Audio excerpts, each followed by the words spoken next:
Hello everyone. Today we will be discussing a clinical case of splenomegaly. In this, we will be discussing how to take a clinical history, what are the physical signs, what are the types of the Viva questions, how to make a diagnosis and investigation. In the clinical history, the first history or the history of presenting complaint we will be asking is directly related to the splenomegaly.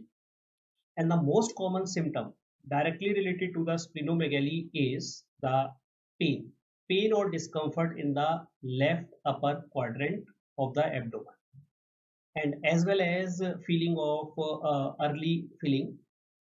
Also, we will be asking points which will help us in making a etiological diagnosis of the splenomegaly. So any history should focus on the points key that will give us a clue. Like if a patient complaint of fatigue, this will be because of anemia. Patient complaint of fever, so there will be infectious etiologies, can be leukemias, lymphoma, or maybe some autoimmune disorders. Bone pain points towards the myeloproliferative disorders due to marrow infiltration. Hematemesis points towards the etiology of portal hypertension. So these will be the points which we will be asking in the present history. Then past history, patient must have record of a lymphoma or leukemias. Personal history points towards the alcohol. Alcohol means कि it might be causing a chronic liver disease, cirrhosis and portal hypertension. Family history. Family history will be a family history of some congenital or hereditary disorders, as well as residence of, because that will give us a clue that Kala-Azar will be endemic in certain areas like eastern part of our country. Then on the general physical examination, the important points that we will be looking for is pallor. Of course, anemia, lymphoma, leukemia can cause anemia, so pallor will be looked for. Lymph nodes, they will be present in cases of lymphoma, leukemia, connective tissue disorders like SLE. It can be a viral infection like infectious mononucleosis or sarcoidosis. While hemolytic anemia do cause splenomegaly, so we will be looking for some bone changes. In the eyes, uveitis will be present if it is a case of sarcoidosis. Icterus for cirrhosis. Signs of chronic liver failure will be looked for like spider nevi, Dupuytren contractures, ascites. Shin area should be looked for erythema nodosum, which is present in sarcoidosis. Skin pigmentation should be looked for, especially in cases of Kala-Azar patients. Spleen examination. So spleen examination mainly consists of palpation, which is a bimanual palpation and Middleton maneuver. These examination we have discussed in the previous video. So you can watch the previous video how to palpate the spleen and how to do percussion of the spleen.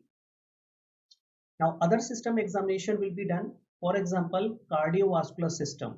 Why cardiovascular system? For a case of a sarcoidosis. Lungs examination, again for a case of sarcoidosis we might get some finding in the lungs. Now the diagnosis. Based on the clinical history and examination, we should go systematically about the diagnosis. We will not straight away say कि it is a case of a Kala-Azar, it's a case of a portal hypertension. No. The first point in the diagnosis is always what is the lesion.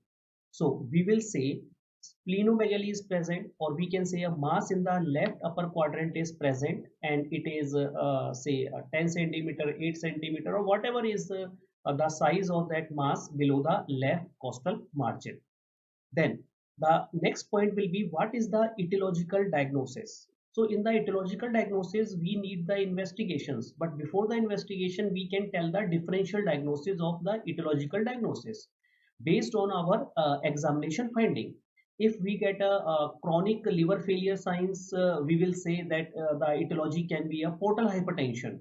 If we get the clinical signs of sarcoidosis, then we'll say the differential diagnosis is sarcoidosis. So we should at least give 3 or 4 differential diagnoses based on the clinical examination only. Then the third point is how the patient is getting affected, whether there is any complications of splenomegaly or what is the functional status. Like if a patient has anemia, so patient is dyspneic because of the anemia. Patient might have some bleeding tendency due to low platelet count due to splenomegaly. So these are the complications of the splenomegaly which can occur. So we will mention whether these complications are present or absent. Now, some of the important Viva questions. How much spleen should be enlarged to get palpable? So answer is it should be at least 2 or 3 times its normal size that it can be palpable. So even a spleen tip is palpable, that means it is enlarged. Reason, the spleen usually enlarged in the posterior direction first, then it come anteriorly and then will be palpable. Second Viva question is why this mass is spleen and not left kidney? So you have to justify your finding. Why you are saying that it is a case of a splenomegaly? Because in the left upper quadrant, kidney can be palpable like autosomal dominant polycystic kidney disease. So this mass is spleen because it is in a left hypochondrium, the first point. Second point, it moves with the respiration downward and towards the right iliac fossa. That will support the diagnosis of a spleen. We can't get above the swelling and fingers can't be insinuated between the mass and the left lower rib, and there is a splenic notch. So this will be a definitive sign, a presence of a splenic notch. So with this we will say yes, we can justify that this left upper quadrant mass is spleen and not kidney. These are the other differences between the spleen and the kidney. Like spleen is palpable in a right hypochondrium to be precise, while kidney is palpable in the lumbar area. Spleen has a well-defined medial border, while kidneys are rounded. Notch is present, it will support a diagnosis of spleen. Notch will be absent in cases of kidney. While we can't get between the mass and the left costal margin in splenomegaly, while we can get between the mass and the costal margin if it is kidney. Dullness over the mass, while there can be a colonic resonance over the mass in cases of kidney.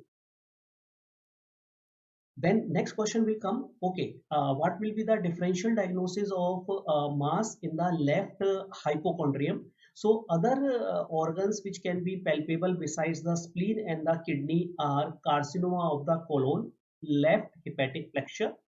It can be a carcinoma of the stomach in the greater curvature, or it can be a carcinoma of the tail of the pancreas. So other differential diagnosis of mass in left hypochondrium. Fomental mass can also be there. Now, how will you classify a spleen enlargement? Depending on the size below the costal margin. So mild splenomegaly is 4 cm below the costal margin. Between 4 to 8 is moderate, and a massive splenomegaly is more than 8 cm below the costal margin. Now, what are the causes of the splenomegaly? So we can classify those into 4 groups, see how the splenomegaly is present. So the first cause is increased demand for a splenic functions. Increased demand like when it is a hemolytic anemia, or if it is a immune dysregulation or immune mechanism which has caused the spleen to enlarge. Second can be a congestion of the spleen because of the increased portal blood flow, like in a portal hypertension. It can be an infiltration of the spleen, or it can be some unknown mechanism. So if we tell the examiner in these points, even though we are not able to recall all the etiologies, then we are through. So what are the causes of increased demand for splenic functions? So it can be a reticuloendothelial system hyperplasia for removal of defective RBCs, like in hemolytic anemias. It could be a immune hyperplasia in infections. These infections can be malaria, tuberculosis, infectious mononucleosis, HIV infection. So the list is long. Kala Azar, yes, immune hyperplasia occur there. Or it could be a disordered immunoregulation which can be seen in SLE or sarcoidosis. Or it can be a extramedullary hematopoiesis. which is seen in cases of myelofibrosis and leukemias. While abnormal spleen or portal blood flow is, of course, cirrhosis and portal hypertension. Infiltration by amyloid, leukemias, lymphoma, Gaucher's disease are the important causes. Now, what are the causes of massive splenomegaly when the spleen is more than 8 centimeter below the costal margin? So these include the fixed differential diagnosis, chronic myeloid leukemia, chronic lymphoid leukemias, lymphomas, hairy cell leukemia, Gaucher's disease, sarcoidosis, important cause. It can be seen in myelofibrosis, autoimmune hemolytic anemias, polycythemia vera, and diffuse splenic hemangiomatosis. So these are the 10 causes of massive splenomegaly. What are the causes of fever with splenomegaly? Because we have asked the history of the fever. So patient come with fever and spleen is enlarged. So these will be typhoid fever. Usually after in the second week, the splenomegaly is palpable in enteric fever. Malaria, like a tropical splenomegaly syndrome, is there. Leishmaniasis, like Kala Azar. Subacute bacterial endocarditis, again in the second week, spleen is enlarged due to immune mechanisms. Viral infections, lymphoma, leukemia, and autoimmune disorders, brucellosis, toxoplasmosis. So this is all the differential diagnosis, but the advice is you should always start with the common causes like enteric fever and malaria. Do not start with brucellosis and toxoplasmosis first. And of course, disseminated tuberculosis. Now, the lymph nodes were palpable along with the splenomegaly. So what could be the cause? It could be a lymphoma, leukemia, viral infections, collagen disorders, Kala Azar, and brucellosis, sarcoidosis, or disseminated tuberculosis. So lymphadenopathy will be present in all these conditions. Important Viva question. What are the causes of splenomegaly with ascites? It will be seen. The first answer will be cirrhosis with portal hypertension. Can be seen in SLE where ascites is present. In lymphomas and leukemia, it might be present, and of course, disseminated tuberculosis. Now, the consistency of the spleen, whether it is a soft spleen or a firm spleen or a hard spleen. Soft spleen means that it look like a relaxing muscle. When we touch a relaxing muscle, then it is a soft. So enteric fever, subacute bacterial endocarditis, and viral infections. While firm spleen, like a contracted muscle, it will be seen in cirrhosis, CML case. While a hard spleen, like a bone, it will be seen in cases of malaria and Kala Azar. Now, important question: what is hypersplenism? So, hypersplenism means splenomegaly is present and the functions of the spleen is increased in terms of reduction of one or more blood cells. It can be a bicytopenia or can be a pancytopenia. Normal or hyperplastic bone marrow will be seen. No bone marrow failure is present, and there is an improvement in blood picture after the spleen removal. What is tropical splenomegaly syndrome? Important for Indian point of view. So tropical splenomegaly syndrome is basically a exaggerated immune response to repeated malarial infections, in which splenomegaly will be more than 10 centimeter in size. A major criteria: IgM levels are increased, elevation, clinical and immunological response to anti-malarial therapy. Indeed, splenomegaly regress after 6 months of the therapy by more than 40%. This is a tropical splenomegaly syndrome, and antibody levels of Plasmodium species will be present. Now, in the lab investigation, two important lab investigation are needed. One is a hemogram and second is ultrasound. And rest of the investigation depend on the etiologies that we are suspecting. So, lab investigation, hemogram like ESR. ESR can be normal or ESR can be decreased. The causes of decreased ESR can be or hemolytic anemias, can be cirrhosis or portal hypertension. It can be increased in polycythemia. While granulocyte count, it can be normal or it can be decreased. Decreased granulocyte count, neutrophil count is peculiarly seen in Felty syndrome, which is associated with rheumatoid arthritis. Increased in cases of infections or some myeloproliferative disorders. Platelet count, it can be normal or it can be decreased. Decreased is more common because of the spleen destroy the platelets. Spleen destroy the platelets. It can be increased in cases of myeloproliferative disorders like polycythemia vera. So these are the investigation, the basic investigation that we will be doing, and rest of the investigation depend on the etiologies of the splenomegaly.